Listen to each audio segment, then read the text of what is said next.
20 ലോക്സഭാ സീറ്റിൽ CPM നേരിട്ട് മത്സരിക്കുന്ന 15 ലോക്സഭാ സീറ്റിലേക്കുള്ള സ്ഥാനാർത്ഥി പട്ടിക പുറത്തു വന്നിട്ടുണ്ട്. അത് ഔദ്യോഗികമായിട്ട് പ്രഖ്യാപിച്ചിട്ടില്ല എന്ന് മാത്രമേ ഉള്ളൂ. അത് 27-ന് പ്രഖ്യാപിക്കുകയാണ്. അതിന് വലിയ മാറ്റമൊന്നും ഇനി വരാൻ പോകുന്നില്ല. LDFിൻ്റെ ഒരു രീതി അനുസരിച്ച് ഈ സ്ഥാനാർത്ഥി പട്ടികയിൽ ചില സ്ഥാനാർത്ഥികളെ കുറിച്ച് ഞങ്ങൾക്ക് ചില വിലയിരുത്തലുകളുണ്ട്, ചില റിസർവേഷൻസ് ഉണ്ട്. അത് ഈ ഇത്രയും 15 പേരിൽ ഒരാൾ പാർട്ടിയുടെ പോളിറ്റ് ബ്യൂറോ മെമ്പർ മത്സരിക്കുന്നു, പാലക്കാട്ട് A. വിജയരാഘവൻ. 4 കേന്ദ്ര കമ്മിറ്റി അംഗങ്ങൾ പാർട്ടിയുടെ CPMന്റെ മത്സരിക്കുന്നു. KK ശൈലജ, ഇളവനകരിയും TM തോമസ് ഐസക്, K. രാധാകൃഷ്ണൻ. പിന്നെ ജില്ലാ സെക്രട്ടറിമാർ പിന്നെ ഗോദായിൽ ഇറങ്ങി മത്സരിക്കുന്നുണ്ട് പാർട്ടി തീരുമാനപ്രകാരം. കണ്ണൂർ MV ജയരാജൻ, കാസർഗോഡ് MV ബാലകൃഷ്ണൻ, പിന്നെ V. ജോയി, തിരുവനന്തപുരത്തെ ജില്ലാ സെക്രട്ടറിയായ V. ജോയി, വർക്കല MLA ആറ്റിക്കൽ ലോക്സഭയിലേക്ക് മത്സരിക്കുന്നു. പിന്നെ ബാക്കിയൊക്കെ ഉള്ളത് അപ്രധാന എന്ന് പറഞ്ഞാൽ ഇത്രയും തലയെടുപ്പുള്ള സ്ഥാനാർത്ഥികൾ മത്സരിക്കുമ്പോൾ അതിൻ്റെ കൂടെ പിന്നെ മലപ്പുറത്ത് DYFIയുടെ സംസ്ഥാന പ്രസിഡന്റ് V. വാസിഫ് മത്സരിക്കുന്നു. ഈ പട്ടികയിലെ ഒരു യുവരക്തം എന്ന് പറയുന്നത് വാസിഫ് മാത്രമേ ഉള്ളൂ. ബാക്കിയുള്ളവരൊക്കെ ഒരു 50-60 വയസ്സിന് മുകളിലുള്ള സ്ഥാനാർത്ഥികളാണ്. അപ്പം ഞങ്ങൾക്ക് തോന്നിയ ഒരു കാര്യം, 2019 ലോക്സഭാ പട്ടികയെ വെച്ച് നോക്കുമ്പോൾ ഇത്തവണത്തെ പട്ടികയിൽ യുവപ്രാതിനിധ്യം കുറഞ്ഞു. വനിതാ പ്രാതിനിധ്യം 2 പേരുണ്ട്. കഴിഞ്ഞ തവണ PK ശ്രീമതി കണ്ണൂരും വീണ ജോർജ് പത്തനംതിട്ടയിൽ മത്സരിച്ച് പരാജയപ്പെട്ടു. ഇത്തവണ 2 പേര് പട്ടികയിലുണ്ട്. വടകരയിൽ KK ശൈലജയും അതേപോലെ എറണാകുളത്ത് KSTAയുടെ നേതാവ് വനിത ഷൈനും മത്സരിക്കും. അപ്പോൾ 2 സ്ത്രീകൾ മത്സര രംഗത്തുണ്ട്. പക്ഷേ ഇതിൽ ചെറുപ്പം എന്ന് പറയുന്നത് V. വാസിഫ് മാത്രമേ ഉള്ളൂ. ബാക്കിയൊക്കെ പ്രായം കൂടിയ സ്ഥാനാർത്ഥികളാണ്. അപ്പോൾ കഴിഞ്ഞ തവണത്തെ പട്ടികയേക്കാൾ ഇത്തവണ പട്ടികയിൽ പ്രായം കൂടിയിരിക്കുന്നു. പക്ഷേ അനുഭവ സമ്പത്ത് കൂടുതലാണ്. അപ്പം ഞങ്ങൾക്ക് തോന്നുന്നു CPM ഇങ്ങനെ ഒരു പട്ടിക തീരുമാനിച്ചത് ജയിക്കാൻ കൂടി വേണ്ടിയാണ്. കാരണം യുവ നേതാക്കളെ എല്ലാവരെയും കൃത്യമായിട്ട് വിലയിരുത്തി നിർത്തിയാൽ അതിൽ ആർക്കൊക്കെ ജയസാധ്യതയുണ്ട് എന്നൊരു സന്ദേഹം വന്നതിൻ്റെ പിന്നാലെയാണ് ഇങ്ങനെ ഒരു പട്ടിക പുറത്തു വരുന്നത് എന്ന് ഞങ്ങൾ വിചാരിക്കുന്നു. കാരണം കഴിഞ്ഞ തവണ പല ചെറുപ്പക്കാരും മത്സരരംഗത്തുണ്ടായിരുന്ന PK ബിജു ആലത്തൂർ തോറ്റുപോയി, സിറ്റിംഗ് MLA ആയിരുന്ന ബിജു. അതുപോലെ P. രാജീവ് എറണാകുളത്ത് മത്സരിച്ച് പരാജയപ്പെട്ടു. KN ബാലഗോപാൽ കൊല്ലത്ത് മത്സരിച്ച് പ്രമേയത്തിനോട് പരാജയപ്പെട്ടു. VP സാനു മലപ്പുറത്ത് പരാജയപ്പെട്ടു. അപ്പോൾ ചെറുപ്പക്കാരുടെ ഒരു നിര കഴിഞ്ഞവണ മത്സരരംഗത്ത് ഉണ്ടായിരുന്നെങ്കിൽ 4-5 പേരുണ്ടായിരുന്നെങ്കിൽ അവർക്ക് ആർക്കും ജയിക്കാൻ കഴിഞ്ഞില്ല. പിന്നെ 2019 സാഹചര്യമല്ല 2024 എന്ന് പറയുന്നത്. അന്ന് കോൺഗ്രസിനും UDFിനും അനുകൂലമായി രാഹുൽ ഗാന്ധി പ്രധാനമന്ത്രിയായി മടങ്ങി വരും എന്നൊക്കെ, ഇപ്പോൾ കോൺഗ്രസ് മടങ്ങി വരും എന്നൊക്കെ ഒരു ധാരണയിൽ വോട്ട് ചെയ്ത ഒരു ജനവിഭാഗം ഇവിടെയുണ്ട്. ഇത്തവണ അങ്ങനെ വോട്ട് ചെയ്യാനൊന്നും അവർ തയ്യാറാവും നമുക്ക് പ്രതീക്ഷിക്കുകയുണ്ട്. അപ്പോൾ LDFിന് ഈ പട്ടികയിലൂടെ CPMന്റെ പട്ടികയിലൂടെ ഉദ്ദേശിക്കുന്നത് പരമാവധി സീറ്റുകൾ വിജയിക്കുക എന്നുള്ളതാണ്. അതുകൊണ്ടാണ് അനുഭവ സമ്പത്തുള്ള നേതാക്കളെ രംഗത്തിറക്കിയത് എന്നാണ് ഞങ്ങൾ വിലയിരുത്തുന്നത്.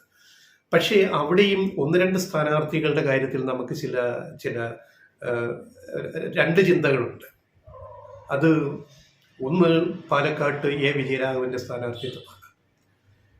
പാലക്കാട് സീറ്റ് പിടിക്കാനാണ് വിജയരാഘവനെ അവിടെ ഇറക്കുന്നതെങ്കിൽ അത് എത്രമാത്രം അതിനകത്തൊരു മൈലേജ് കിട്ടുമെന്ന കാര്യത്തിൽ 2 അഭിപ്രായമാണ്. കാരണം അദ്ദേഹം ഈ പറയുന്ന തെരഞ്ഞെടുപ്പ് ഗോദായിൽ ഒരു മിന്നുന്ന പ്രകടനം ഇതിനു മുമ്പ് കാഴ്ചവെക്കാൻ പറ്റിയിട്ടുള്ള ഒരാളല്ല. ഞങ്ങൾ വസ്തുതയാണ് പറയുന്നത്. കഴിഞ്ഞതിന് മുമ്പത്തെ തവണ അദ്ദേഹം കോഴിക്കോട്ട് MK രാഘവനോട് പരാജയപ്പെട്ടു. പിന്നെ കഴിഞ്ഞ തവണ രമ്യ ഹരിദാസിനെതിരെ, ആലത്തൂർ സ്ഥാനാർത്ഥിക്കെതിരെ അദ്ദേഹം പറഞ്ഞ ചില പരാമർശങ്ങൾ അത് ബൂമറാങ്ങായി പാർട്ടിക്കും ഇലക്ഷൻ ക്യാമ്പയിനും തന്നെ PK ബിജുവിൻ്റെ തോൽവിയിൽ പോലും അതൊരു കാരണമായിട്ട് മാറിയിട്ടുണ്ട്. അപ്പം അങ്ങനെ ഒരാൾ മുതിർന്ന നേതാവാണ്, പൊളിറ്റ് ബ്യൂറോ മെമ്പറാണ്. കോടിയേരി ബാലകൃഷ്ണനോ വയ്യാണ്ടായപ്പോൾ പാർട്ടിയുടെ സംസ്ഥാന ആക്ടിംഗ് സെക്രട്ടറി ആയിട്ടിരുന്ന ആളാണ്. വളരെ മുതിർന്ന നേതാവാണ്. ഇതെല്ലാം നിലനിർത്തിക്കൊണ്ട് തന്നെ ഞങ്ങൾ ചോദിക്കട്ടെ, പാലക്കാട്ടേക്ക് അദ്ദേഹമാണോ യഥാർത്ഥത്തിൽ ഏറ്റവും ജയസാധ്യതയുള്ള സ്ഥാനാർത്ഥി എന്ന് പാർട്ടി ചിന്തിച്ചിരുന്നോ എന്നൊരു ചോദ്യം നമുക്ക് ഇതിനകത്ത് ചോദിക്കാനുണ്ട്. 2 കൊല്ലത്തെ സ്ഥാനാർത്ഥിത്വമാണ്. എം മുകേഷിനെ സ്ഥാനാർത്ഥിയാക്കിയതിലൂടെ എന്താണ് കൊല്ലത്ത് ഇടതുപക്ഷം CPM ഉദ്ദേശിക്കുന്നത് എന്ന് ഒരു വ്യക്തതയില്ലായ്മയുണ്ട്. ഈ പാലക്കാട്ടിൻ്റെ കാര്യം പറഞ്ഞതുപോലെ തന്നെ എന്താണ് ഒരു വ്യക്തതയില്ലായ്മ നമുക്ക് തോന്നുന്നത്? മുകേഷിനേക്കാൾ നല്ല സീറ്റ് ജയിക്കുകയാണ് പ്രധാനമെങ്കിൽ ഇപ്പോൾ ഈ പട്ടികയിലെ ഒരു പ്രധാന അജണ്ട സീനിയേഴ്സിനെ ഇറക്കിയിട്ട് സീറ്റ് പിടിക്കുക എന്നുള്ളതാണ്. 20 സീറ്റിൽ 10 സീറ്റിലെങ്കിലും ജയിക്കുക എന്നൊരു ലക്ഷ്യത്തോടെയാണ് LDFും CPM മുന്നോട്ട് പോകുന്നത്.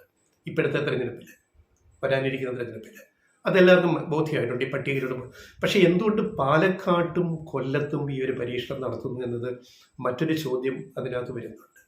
അത് വരും ദിവസങ്ങളിൽ നമുക്കത് കാത്തിരുന്ന് വിലയിരുത്തേണ്ടുന്ന ഒരു കാര്യമാണ്. എന്തുകൊണ്ടാണ് ഇങ്ങനെ പാർട്ടി ഒരു തീരുമാനം ഈ 2 സീറ്റുകളിൽ ഇന്ന ആൾക്കാരെ മത്സരിപ്പിക്കാൻ തീരുമാനിച്ചത്?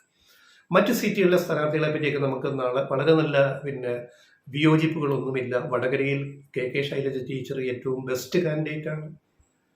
നമുക്കറിയാം K മുരളീധരന് കടുത്ത മത്സരം ആണ് ഉണ്ടായിരിക്കുന്നത്. വടകരയുടെ വിധി എന്താണെന്ന് കാത്തിരുന്ന് കാണേണ്ടുന്ന ഒരു ടൈറ്റ് ഫൈറ്റാണ് അവിടെ വരാൻ പോകുന്നത്. അതുപോലെ മറ്റ് മണ്ഡലങ്ങളിലും കോഴിക്കോട് എടുക്കുക, മലബാറിൽ എളമലങ്കരിയും ഏറ്റവും നല്ല കാൻഡിഡേറ്റാണ്. MK രാഘവനെതിരെ രാഘവൻ 3 തവണ ജയിച്ച് 4ാം ഊഴത്തിന് മത്സരിക്കുകയാണ്. അപ്പോൾ ആ രാഘവനെ തോൽപ്പിക്കാൻ എളമലങ്കരിന് സാധിക്കുമോ എന്നതാണ് ഇതിനകത്ത് ഏറ്റവും വലിയ കാര്യം. മികച്ച സ്ഥാനാർത്ഥിയാണ് എളമലങ്കരി എന്ന കാര്യത്തിൽ സംശയമില്ല. അവിടെ നീങ്ങോട്ട് കഴിഞ്ഞാൽ പിന്നെ തൃശ്ശൂർ മണ്ഡലത്തിൽ അവിടെ CPIയുടെയാണ്. അവിടെ മുൻ മന്ത്രി സുനിൽകുമാർ ആകുമെന്നാണ് അറിയുന്നത്. അത് CPMന്റെ അല്ലാത്തതുകൊണ്ട് നമ്മളതിപ്പോൾ തൽക്കാലം വിട്ടുപോകുന്നു. ഒരു ഇടുക്കിയിലെ ജോയ്സ് ജോർജ് മുൻ MP, പിന്നെ അദ്ദേഹം തോറ്റുപോയി. അദ്ദേഹത്തിനെതിരെ വിവാദങ്ങളൊക്കെ വന്നിരുന്നു. പക്ഷേ ഇത്തവണ ഇടുക്കിയിലെ LDFന് അനുകൂലമായ ഒരു അവസ്ഥയിൽ ജോയ്സ് ജോർജ് മികച്ച സ്ഥാനാർത്ഥി തന്നെയാണ്. കോൺഗ്രസിൽ നിന്ന് ഡീൻ കുര്യാക്കോസ് വീണ്ടും മത്സരിക്കുമില്ലയോ നമുക്ക് അറിയത്തില്ല, സിറ്റിംഗ് MP. അതുകൂടെ വന്നു കഴിഞ്ഞാൽ ആ പിക്ചർ വ്യക്തമാവുകയുള്ളൂ. പിന്നെ ആലപ്പുഴയിൽ AM ആരിഫ് തന്നെ സിറ്റിംഗ് MP തന്നെ മത്സരിക്കുക എന്ന് പറയുന്നത് ന്യായമായ ഒരു കാര്യമായിട്ട് അങ്ങനെ പോകുന്നു. പിന്നെ മലപ്പുറം ജില്ലയിലെ പൊന്നാനിയാണ് ഇതിനകത്ത് ഒരു വലിയ ഫോക്കസ് എന്ന് പറയുന്നത്. അവിടെ KM ഹംസ, ലീഗിൽ നിന്ന് പുറത്തു വന്ന വിമതൻ, കുഞ്ഞാലിക്കുട്ടിയുടെ കടുത്ത വിമർശകനായ KM ഹംസയാണ് LDF പൊന്നാനിയിൽ സ്ഥാനാർത്ഥിയാക്കിയിരിക്കുന്നത്. പൊന്നാനി LDFന് വളരെ വേരോട്ടമുള്ള ഒരു മണ്ഡലമാണ്. അവിടുത്തെ അസംബ്ലി സെഗ്മെന്റിൽ പലതിലും LDF ജയിച്ചു വരുന്ന ഒരു സീറ്റാണ് പൊന്നാനി ലോക്സഭാ സീറ്റ് എന്ന് പറയുന്നത്. അവിടെ ET മുഹമ്മദ് ബഷീറിന് എതിരെ നിൽക്കുന്ന സ്ഥാനാർത്ഥി ഹംസയാകുമ്പം അവിടെ പല അടിയൊഴുക്കുകൾക്ക് പ്രതീക്ഷിക്കാം. പണ്ട് അഹമ്മദിനെ അന്നത്തെ മഞ്ചേരിയിൽ കോൺഗ്രസിൽ നിന്ന് വന്ന വിമതൻ TK ഹംസ തോൽപ്പിച്ച ചരിത്രം അറിയാൻ. അദ്ദേഹം പിന്നെ CPMന്റെ മന്ത്രിയായി, MLA ആയി, മന്ത്രിയായി. അപ്പം മലപ്പുറം ജില്ലയിൽ ഇങ്ങനെ ചില അട്ടിമറികൾ നടന്നിട്ടുണ്ട്. എങ്ങനെ തിരൂര് LDF പിടിച്ചു, മന്ത്രി അബ്ദുറഹ്മാനിലൂടെ എങ്ങനെ പിടിച്ചു, പഴയ കോൺഗ്രസ്സുകാരനിലൂടെ. അപ്പോൾ ലീഗിൽ നിന്ന് വരുന്ന വിമതരും ലീഗിന് തലവേദനയാകാനുള്ള സാധ്യത പലപ്പോഴും നമുക്ക് കാണാം.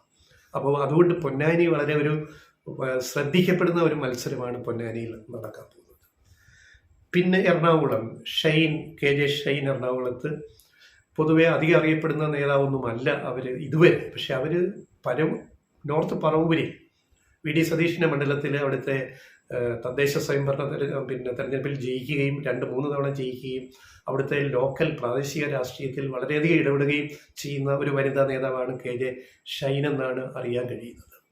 അപ്പോൾ എറണാകുളം പോലെ UDFന് കുറച്ച് മേൽക്കൈയുള്ളൊരു മണ്ഡലത്തിൽ നിർത്താവുന്ന പാർട്ടിയുടെ കണ്ടെത്തലിൽ ഏറ്റവും മികച്ച സ്ഥാനാർത്ഥിയാണ് KJ ഷൈൻ എന്ന് പറയുന്നത്, സംശയമില്ല.